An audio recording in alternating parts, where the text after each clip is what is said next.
What's going on, everybody? How y'all doing? And welcome to this week's Raw recap. And as always, in these recap videos, we go over everything that you need to know about this important episode of WWE. I give my thoughts on the show, and at any point in the video, you guys can let me your thoughts down in the comments below. But as always, before we get anywhere into any video, be sure to help your boy out by liking the video, subscribing to the channel, turn on post notifications so you never miss an upload. Go follow the socials. Links to those will be in the description of this video. That includes my Instagram account and my X account. Without further ado, let's get you guys right into this week's Raw recap. Alright, so we would kick off the show with Gunther. So he would come out and pretty much he just soaks it all in. He soaks in all the hate from the fans. Obviously, he did just beat John Cena in his final match. Fans are pissed. I, like myself, you know, every WWE fan is pretty much pissed about the result of Saturday night's main event this past Saturday. So Gunther comes out and he soaks it all in. But when he finally talks, he says one thing and he cuts straight to the chase. I made John Cena tap out like a little bitch. He drops the mic and he walks out. But well, we think he's gonna walk out. He walks out of the ring. He walks about halfway up back the ramp, and then he comes back in. He keeps soaking in all the hate. He just taunts. He taunts the fans. He taunts the crowd. He just continues to make him hate him even more. He just continues to be an asshole pretty much. And then Gunther would, he would do the same thing. He would go back up again. He would come back down yet again. This time he would go over to the announcer's table, and then he would talk again, and pretty much he would say the same thing. I'm the guy that made John Cena tap out. I will forever be the guy that I will always be known as the guy who made John Cena tap out like a little bitch, pretty much. That's pretty much what he has to say. Then this time he does actually finally walk out, but he does spend a lot of time just soaking it all in, rubbing it in the fans' face, walking all over the legacy of John Cena, just soaking it all in, just taunting the fans, making them hate him even more. And then, like I said, we would see him. He would walk out, and they would follow him to the backstage. Obviously, the camera crew. We would see that he would be, met by, not greeted by, but he would be met by Otis and Akira Tozawa, which I feel like we actually haven't seen him in a while, so that's actually pretty cool. At least we saw him. But yeah, they're pretty much telling Gunther the same thing, that the fans want to tell him, pretty much tell him, pretty much you're a scumbag type of thing, basically. Then he would go on and he would greet R-Truth, or he would meet R-Truth, and then R-Truth would tell him, you're a piece of trash. And then he would proceed to walk. Gunther would just be like, okay, and just laughs, and then he would keep walking, and then he would meet on to Adam Pearce. Adam Pearce pretty much tells Gunther, you're an asshole. Pretty much that's what you were doing tonight. You do what you did at Saturday night's main event. You beat the GOAT, but now you come here tonight and you just be a flat out asshole. That's not, that's not nothing but just you being an asshole, rubbing it in and just destroying the career or the legacy of John Cena. That's pretty much all you're doing tonight. And with that, you can get your ass out of here. The exit's that way. So he tells Gunther to leave, and Gunther does just that. He does walk out, and then we see him be greeted by or met by AJ Styles at his car. AJ Styles does not say anything here, but AJ just stares at him, But you could tell what AJ, wants to do to him, but he doesn't do anything. He just stares him down, and just, you kind of feel in that moment that AJ's just like, yeah, you're a real piece of fucking trash, pretty much. And then Gunther hops in his car, and he does drive away. Before he drives away, actually, he gives AJ a little taunt, looks at him right in the face, and does this, and just mocks John Cena, mocks the entire career legacy of John Cena, just walks all over it, man. And then he just drives off. And that was it, man. So what can we take away from this? Well, honestly, Gunther is definitely going to be the most hated heel of modern day.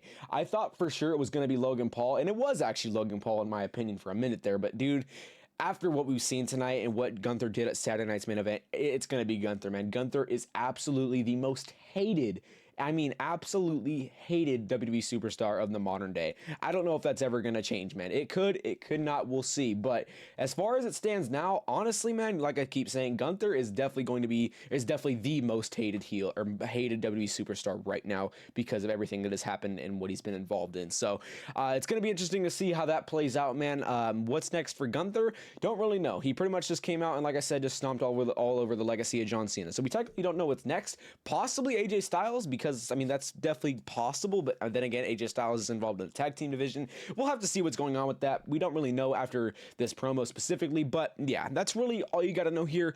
Pretty a solid opener, man, in my opinion. I don't think it was that bad. It was a bit, it really was a bit aggravating from what Gunther did, of course, but that's kind of what it's supposed to make you do. The WWE wants to make you feel aggravated. They want to make you feel pissed. So obviously that's why we did get this, but yeah, that's really all you got to know here. Alright, now we would jump into the Usos versus the New Day, and man, I really enjoyed this match, man. One of those reasons for me personally is just because, for me, this match is honestly, or just this lineup of guys is very nostalgic for me personally, because this is like one of the feuds that I like really remember from when I first like started watching wrestling. You know, I started roughly, I don't know, 2015, end of 2015 to 2016, I believe, is when I started watching, and this feud, you know, pretty much came not too much longer after I started watching, you know, around like the 2017 area, or 2018, and whatever, that era there, and this is one of those feuds, like I said, that I remember more, and it was cool to see this match back, and we're probably going to continue to get this, you know, because they're obviously, these two teams are going after the, you know, they're trying to get gold, so, but yeah, we would jump into the Usos versus the New Day, man. Like I said, really like this match. Some of my favorite moments here. Well, one thing we would see the Usos do a double frog splash like they usually do. So, you know, you got Usos on both corners, a guy in the middle of the ring. Jay lands at the upper body area of the guy, and then which I believe was Kofi that they landed on, and then they had then Jimmy would go on, you know, the leg area, and then we would also see a nice little super kick from Jimmy Uso to Kofi Kingston from midair. You know, Kofi would jump off the top, get super kicked. I think that was pretty cool, and we would eventually get to the end of the match where we would see a nice 1D from the Usos. Classic Usos, man. Always love when they hit that 1D. Looks freaking amazing. Look, and that obviously did not change tonight. Looked absolutely awesome when they did that move. But overall, man, I think this was a very good match. I actually enjoyed this match for the most part. Not really one thing that I actually hated about this match. And honestly, I will say it was also very cool to see the New Day actually be in something intriguing. I feel like recently, New Day has really not been involved in anything really like intriguing, you know? So this was definitely a change that I absolutely liked, and I cannot wait to see the New Day involved in more stuff like this with the Usos. Having the Usos do other stuff with like the other guys that they were doing stuff with, I don't think it was working for, man. I think the Usos, what they did here tonight was just a lot better quality of work that they've done, recently. So I do like that as well. But like I said, we would get to the end, the Usos hit the 1D on Kofi Kingston, I believe it was, and then 1, 2, 3, match is over. So overall, solid match, man. I like this match for the most part. Like I said, really not one thing that I actually hated about this match. So yeah, it's really all you got to know here. Alright, so now we would jump into Rhea Ripley and Io Sky. So they would come out, and just before they actually make it to the ring, or at least Rhea Ripley does, from the crowd, they would get Rhea would get misted by Asuka. So she would get the mist right in Rhea's eyes, and then we would see Io Sky come out to check and see what happened, because she didn't really get a good view. But then she would get blindsided and attacked by Kairi Sane, who jumped off the barricade. And then pretty much from there, it's just an all-out battle between these two. But then inevitably, it is going to be Kairi Sane and Asuka that do stand tall here, because we would see Asuka, she would be holding down Ripley, Kairi Sane on the top rope, but then we would see Io Sky come in, and she would try to help out Rhea. She would get on top of Rhea, and then she would take the insane elbow that would be delivered that was supposed to be delivered to Rhea, but would have obviously get delivered to Io Sky. But yeah, that's really all you got to know here, man. As far as where things go from here, it's just going to continue like this. I think it's just going to continue with beatdowns week after week. I mean, it's really getting annoying just having these two teams going at it. It kind of just feels like they're not even like worried about gold, and they're really more just focused on each other. That's kind of what it feels like to me. I mean, obviously Rhea and Kairi Sane and Asuka, they're the current champions, but it kind of just seems like they don't really care about the gold to me personally, and they're really just they're only caring about obviously just taking out Rhea and Io just week after week, which is a bit annoying to me personally. I've stated my thoughts on like how I feel about this feud between these two teams personally. I'm not going to go into a whole rant again, but the point is I really just could care less for it. So we're not going to talk much more about it, man. That's really all you got to know. And yeah.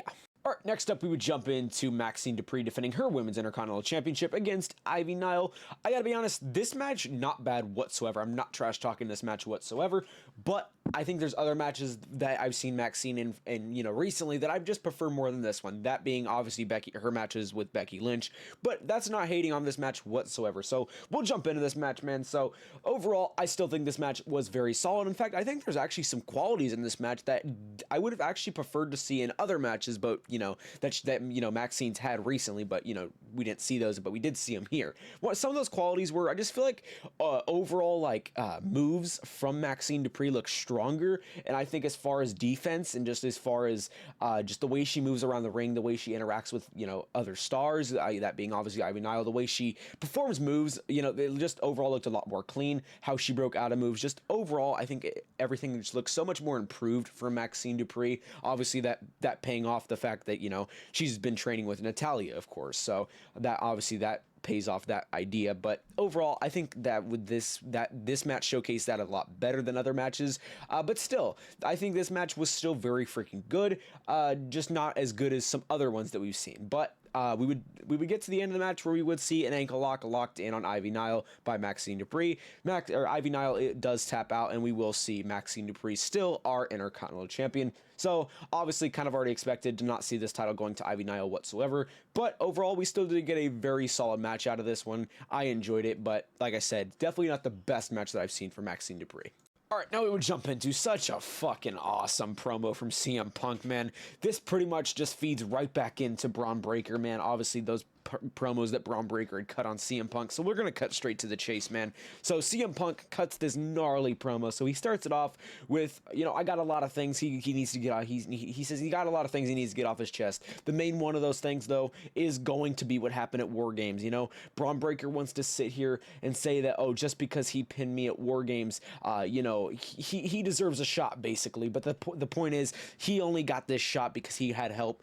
He had sidekicks. He had help. He had friends. He had people like Brock Lesnar. He had the help of an F5. He had the help of Bronson Reed with the Tsunamis. He had help with all those guys, and that's why CM Punk says that that's the only reason that we are going to meet on January 5th. And he says that you want 2011 CM Punk, but the point is you can't even handle 2025 CM Punk without your little friends, man. And he says that and one other thing, you want to mention my wife. Well, you mention my wife again. This is not going to just be wrestling. This is going to be personal. And speaking of personal, on January 25th, you're going to want to bring your friends, because I know you don't have I know you got the balls, but pretty much you don't have the heart. You don't have the heart. You don't believe in yourself to win on January 25th. So you better hope, and you better bring you better bring Paul Heyman. You better bring Bronson Reed. You better bring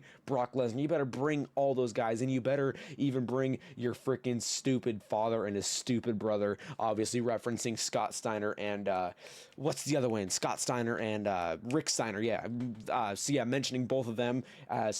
Pretty much just we're getting really freaking personal here, man. So this is pretty much just the polar, feeding into what Braun Breaker had to say, man. This is just CM Punk's rebuttal. This is CM Punk's counterclaim to that kind of thing, to Braun Breaker's promo. I absolutely loved it, man. You could really feel the emotion, the aggression going into this promo from CM Punk. Absolute great work from CM Punk, man. Really, overall, this promo was freaking amazing. Absolutely loved it. It just keeps getting me more excited for January. January 5th. If I said 25th, for some reason I feel like I said 25th. I meant the 5th, because that's obviously when Braun Breaker and CM Punk face. But this just gets me even more hyped for that match, man. I cannot wait till that day comes. That match is going to be insane. Cannot wait to see what happens, man. But yeah, this promo absolutely insane, man. Really would recommend watching this promo if you have not already. If you're just coming straight here to the recap, I really recommend you go actually watch this promo and really see CM Punk verbally say that. I think it'll really help get the point across a lot better. But overall, man, great promo, great work here. Absolutely freaking loved it here. All right, so now we would jump into our main event of the night, which did take place between Logan Paul versus Rey Mysterio. And we're going to cut straight to the chase here. So we get to the end of the match. We see the brass knuckles come into play, but they weren't actually used, but they were supposed to be involved in the match. They just did not work out for Logan Paul. So we would see a 619 from Rey Mysterio. He would get some momentum there, but then that would eventually die out, because then we would see the mystery masked man come out, and he would curb stomp Rey Mysterio. then that would lead to the win of Logan Paul winning the match there. Then what happens in the post-match? Well, we do see the Masked Man. He does like step up onto the ring apron, but then we would see CM Punk come out with a chair and obviously his title, and then that's when the Masked Man does run away. He goes up into the stands, but he does stand on the little stairway that's facing the hard cam side, like from the hard cam side, but you know, he's standing on the stairs from where you can watch on TV. You know, I think you guys know what I mean by that. But yeah, so he stands there. CM Punk does get taken out, but it is revealed who the Masked Man is. It was a bit underwhelming, not because of who it is. I actually like who it is, which we're going to talk about now, but I just don't like the reaction of the fans. I feel like the reaction of the fans should have been a little bit better. And honestly, I think the Mystery Man should have been unmasked January 5th when the Braun Breaker and CM Punk match happened. But he got unmasked tonight, and it was who everybody thought it was. It was Austin Theory, and he actually has no hair. He actually is buzzed, as you can see on the screen. That's the photo I've had up the whole time, which has been interesting. Looks a bit weird to me, but we'll definitely get used to it. Definitely looks definitely makes him look makes him look more aggressive. So it's going to be interesting to see his role in the Vision, see how everything plays out. Can't wait. I'm really glad that he's in there. It's going to be awesome to see how everything plays out. Great, glad Austin Theory is back. But yeah, that's really all you got to know here in the main event. And like I said, overall, I think this main event was very solid. We got the reveal of the Masked Man, which was very awesome. And yeah, very cool, man. I enjoyed this for the most part here in the main event. Great, very solid main event tonight. All right, well, that is going to wrap up this week's Raw recap. As always, I do hope you guys did enjoy. And just rating this episode of Raw, man, I do think this episode of Raw was overall very freaking solid. I think this was a very solid episode of Raw, in my opinion. But as always, be sure to leave me your thoughts down in the comments below. And as always, before we get out of here, be sure to like the video, subscribe to the channel, turn on post notifications so you don't miss an upload. Go follow the socials. Links to those will be in the description of this video. That includes my Instagram account, Max account. Do all that, helps me out a ton, and I will catch y'all boys in the next one. Peace.